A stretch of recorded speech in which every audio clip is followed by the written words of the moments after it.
একটা ছবি, কালো ক্যাপ, চশমা পরা এক ব্যক্তি, আর সেই ছবিকে ঘিরে এখন কাঁপছে গোটা ইরান। দাবি করা হচ্ছে এই ব্যক্তি নাকি ইরানের নতুন সুপ্রিম লিডার মুজতবা খামেনি, যিনি গত 5 মাস ধরে জনসমক্ষে একবারও আসেননি। ছদ্মবেশে হাজির হয়েছিলেন খোদ নিজের বাবার জানাজায়। কোটি কোটি মানুষ এই ছবি দেখেছে, শেয়ার করেছে, বিশ্লেষণ করেছে প্রতিটা কোণ থেকে। আর ঠিক এই বিতর্কের মধ্যেই মাত্র কয়েক ঘন্টার ব্যবধানে ঘটে গেছে আরও 4টা বিস্ফোরক ঘটনা। ট্রাম্পকে হত্যার পরিকল্পনা ফাঁস, হরমুজ প্রণালী বন্ধ, যুদ্ধ পুনরায় শুরু, আর গোপনে পারমাণবিক স্থাপনা মেরামত। তাহলে সত্যিটা কি, আর ইরান এখন আসলে কোন দিকে যাচ্ছে? আজকের ভিডিওতে ধাপে ধাপে পুরো ঘটনার গভীরে যাব আমরা, এবং একদম শেষে জানব আসল সত্যটা।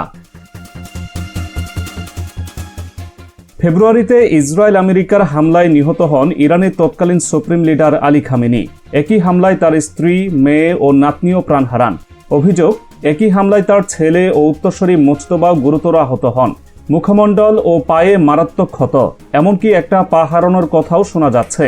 এক সপ্তাহের মাথায় ধর্মীয় নেতাদের একটি পরিষদ তাকে নতুন সুপ্রিম লিডার ঘোষণা করে, কিন্তু আজ পর্যন্ত তাকে সামনাসামনি দেখা যায়নি। কোনো ছবি নেই, ভিডিও নেই, কণ্ঠস্বরও শোনা যায়নি। শুধু লিখিত বিবৃতি আসছে তার নামে। 5 মাস ধরে চলা এই নীরবতা এখন ইরানের রাজনীতিতে সবচেয়ে বড় প্রশ্নচিহ্ন।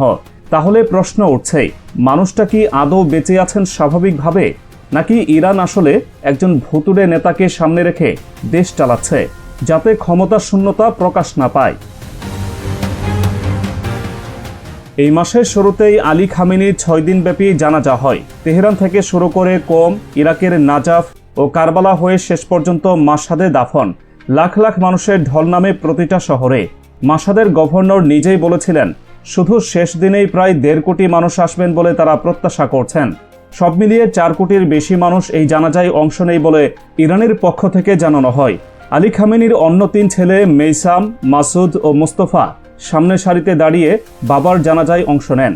কিন্তু নতুন সুপ্রিম লিডার মুজতবা পুরো 6 দিনের অনুষ্ঠানের কোথাও দেখা যায়নি।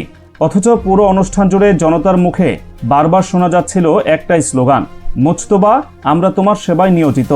এমনকি কিছু সরকারপন্থী সাংবাদিক দাবি করে বসেন তিনি আসলে সেখানেই ছিলেন, বিশেষ নিরাপত্তার আড়ালে, বৃষ্টির অগোচরে, যাতে কোনো হামলা না হয়। প্রশ্ন হলো, এই দাবি কি নিছক গুজব, নাকি সত্যিই লুকিয়েছিলেন নতুন নেতা? এখানেই ঘটনা আরও জটিল হয়ে ওঠে। শুধু ইরানি সমর্থকরাই নন, ইসরায়েলি কিছু গণমাধ্যমও দাবি করে বসে যে মুজতবা জানাজায় উপস্থিত থাকার চেষ্টা করেছিলেন।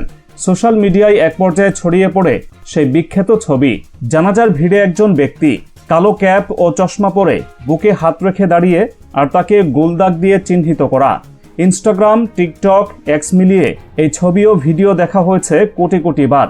অনেকে বলছেন চেহারার গঠন, চশমার ধরন, এমনকি দাঁড়ানোর ভঙ্গিও নাকি মুজতবার সঙ্গে মিলে যায়। কেউ কেউ আবার পুরনো ছবির সাথে মিলিয়ে দাবি করেন উচ্চতা ও শরীরের গড়নও একই রকম। এত মিল থাকার পরও কেন এখনও কেউ নিশ্চিত করে বলতে পারছে না এটাই মুজতবা? জানাজায় সশরীরে না গেলেও নিখোঁজ এই নেতার কণ্ঠ ঠিকই শোনা গেছে হুমকির আকারে। শনিবার মুজতবা খামেনি আবারও ঘোষণা দিয়েছেন বাবার হত্যার প্রতিশোধ তিনি নেবেনই। এটা তার লিখিত বিবৃতিতে বলা সবচেয়ে কঠোর ভাষার একটি। তবে প্রেসিডেন্ট ট্রাম্প বলেছেন, তেহরান যদি তাকে হত্যার চেষ্টা করে তাহলে যুক্তরাষ্ট্রীয় সামরিক বাহিনীকে নির্দেশ দেওয়া হয়েছে ইরানকে সম্পূর্ণভাবে ধ্বংস করে দিতে। এই বিবৃতি আন্তর্জাতিক মহলে ব্যাপক আলোড়ন তুলেছে, কারণ এটা কোনো সাধারণ কূটনৈতিক হুঁশিয়ারি নয়, বরং সরাসরি ব্যক্তিগত প্রতিশোধ ও রাষ্ট্রীয় নেতৃত্বের সংঘাতের ভাষা। দুই পক্ষের এই সরাসরি হুমকি পাল্টা হুমকি পরিস্থিতিকে আরও ঘোলাটে করে তুলেছে। আর এই হুমকি নিছক কথার কথা নয় বলেই মনে হচ্ছে। যুক্তরাষ্ট্রে ইসরায়েলের রাষ্ট্রদূত নিশ্চিত করেছেন, ইসরায়েলি গোয়েন্দা সংস্থা মার্কিন কর্মকর্তাদের সতর্ক করেছিল যে ইরানি কট্টরপন্থীদের একটি অংশ প্রেসিডেন্ট ট্রাম্পকে হত্যার একটা খুব নির্দিষ্ট পরিকল্পনা নিয়ে এগোচ্ছে। জানা যাচ্ছে তুরস্কের ন্যাটো সম্মেলন শেষে ফেরার পথে ট্রাম্প কাতারের উপহার দেওয়া নতুন বিমানের বদলে পুরনো এয়ারফোর্স ওয়ানে ফেরেন। কারণ হিসেবে বলা হচ্ছে নিরাপদ যোগাযোগ ব্যবস্থা ও সামরিক সুরক্ষার অভাব। 2 জন সাবেক জাতীয় নিরাপত্তা কর্মকর্তা এই তথ্য নিশ্চিত করেছেন বলে জানা যাচ্ছে। যদিও এই সিদ্ধান্ত সরাসরি ওই হুমকির কারণে কিনা তা প্রকাশ্যে নিশ্চিত করা হয়নি, তবে সময়টা অনেকের চোখে সন্দেহজনক ঠেকছে। ঠিক যে ফ্লাইটেই তিনি ছিলেন তখনই ইরানের নতুন হামলার নির্দেশ দেওয়া হয় বলে জানা যাচ্ছে। আর সবচেয়ে আলোচিত তথ্যটা এসেছে স্যাটেলাইট বিশ্লেষণ থেকে। সিএনএনের নতুন স্যাটেলাইট ছবিতে দেখা যাচ্ছে ইরানের পারচিন এবং পিকেক্স মাউন্টেইন এলাকায় ক্ষতিগ্রস্ত স্থাপনা মেরামতের কাজ চলছে। নতুন নির্মাণ সরঞ্জাম, খনন কাজ এবং কাঠামো পুনর্নির্মাণের স্পষ্ট চিহ্ন দেখা গেছে। যদিও ইস্পাহান, ফর্দো ও নাতানজের মতো প্রধান পারমাণবিক কেন্দ্রগুলোতে এখনও এমন কোনো পুনর্গঠনের প্রমাণ মেলেনি। বিশ্লেষকরা বলছেন এই ছোট স্থাপনাগুলো ইরানের সামরিক পারমাণবিক কর্মসূচির গুরুত্বপূর্ণ অংশ হতে পারে।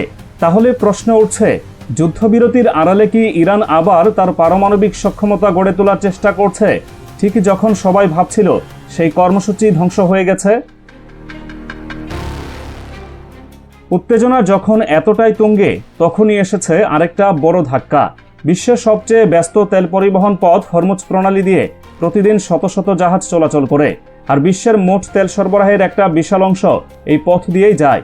কিন্তু ইরানের বিপ্লবী গার্ড আইআরজিসি এর নৌবাহিনী ঘোষণা দিয়েছে পরবর্তী নির্দেশ না দেওয়া পর্যন্ত এই প্রণালী বন্ধ থাকবে। অভিযোগ, একটি বাণিজ্যিক জাহাজ অননুমোদিত পথ দিয়ে যাওয়ার চেষ্টা করলে তাতে সতর্কতামূলক গুলি চালানো হয় এবং জাহাজটি থেমে যায়।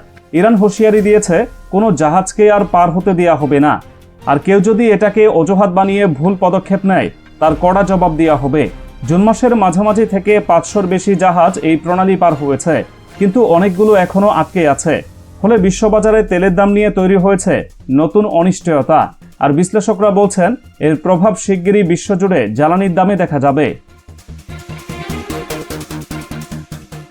3 সপ্তাহ আগে যুক্তরাষ্ট্র ও ইরানের মধ্যে একটা সমঝোতা স্মারকের ভিত্তিতে যুদ্ধ থামানোর চেষ্টা চলছিল, আর দুই পক্ষের প্রতিনিধি দল আলোচনায় বসেছিল যুদ্ধ পরবর্তী চুক্তির জন্য। কিন্তু ইরান হরমুজে জাহাজে হামলা চালানোর অভিযোগ ওঠার পর প্রেসিডেন্ট ট্রাম্প ঘোষণা দেন যুদ্ধবিরতি শেষ। এরপরই যুক্তরাষ্ট্র ইরানে নতুন করে হামলা চালায়, আর জবাবে ইরানের বিপ্লবী গার্ড কুয়েত ও বাহরাইনে মার্কিন সামরিক ঘাঁটিতে পাল্টা হামলা করে বলে জানা যাচ্ছে। মার্কিন প্রতিরক্ষামন্ত্রী পিট হেগসেথ সরাসরি বলেছেন ইরান একটা খারাপ সিদ্ধান্ত নিয়েছে, এখন তার মূল্য দিতে হবে। তবে একটা অংশ থেকে দাবি করা হচ্ছে হরমুজে হামলাটা ইচ্ছাকৃত ছিল না, বরং তাদের সিস্টেমের একটা ত্রুটিপূর্ণ অংশ থেকে হয়েছে। এখন পর্যন্ত কোনো পক্ষই আনুষ্ঠানিকভাবে সমঝোতা স্মারক বাতিল ঘোষণা করেনি, তবে বাস্তবে যুদ্ধ পুরোদমেই ফিরে এসেছে বলে মনে হচ্ছে। এই ঘটনার মধ্যে একটা প্রশ্ন থেকেই যাচ্ছে, ইরান এখন আসলে কে চালাচ্ছে? ইরানি কর্মকর্তারা দাবি করছেন মুজতবা এখন আমেরিকার সঙ্গে সাম্প্রতিক আলোচনার নির্দেশনা দিচ্ছে, দেশ পুরোপুরি তার নিয়ন্ত্রণেই আছে। কিন্তু বিশ্লেষকদের একটা অংশ মনে করছেন বিপ্লবী গার্ড আইআরজিসি এখন প্রকৃত ক্ষমতার কেন্দ্র, আর মুজতবার নাম শুধু ব্যবহার হচ্ছে বৈধতা টিকিয়ে রাখতে। কেউ কেউ এমনও বলছেন একজন গুরুতর আহত জনসমক্ষে অনুপস্থিত নেতাকে সামনে রেখে আসলে সামরিক প্রতিষ্ঠানই সিদ্ধান্ত নিচ্ছে, আর মুজতবার নামে বিবৃতি শুধু ধর্মীয় বৈধতা বজায় রাখার একটা উপায়। তো শুরুর সেই প্রশ্নে ফিরে আসি, মুজতবা কি সত্যিই জানাজায় ছিলেন? আল জাজিরার ওপেন সোর্স তদন্তকারী দল ভাইরাল ভিডিওর মূল উৎস খুঁজে বের করে দেখায় এটি কেটে ছেটে বিশেষ ভিজুয়াল এফেক্ট ও ক্যাপশন জুড়ে দিয়ে সরকারপন্থী অ্যাকাউন্টগুলো ছড়িয়েছে। তাহলে মুজতবা এখনও ঠিক কোথায় আছেন? সেই রহস্যটা রয়ে গেল অমীমাংসিত।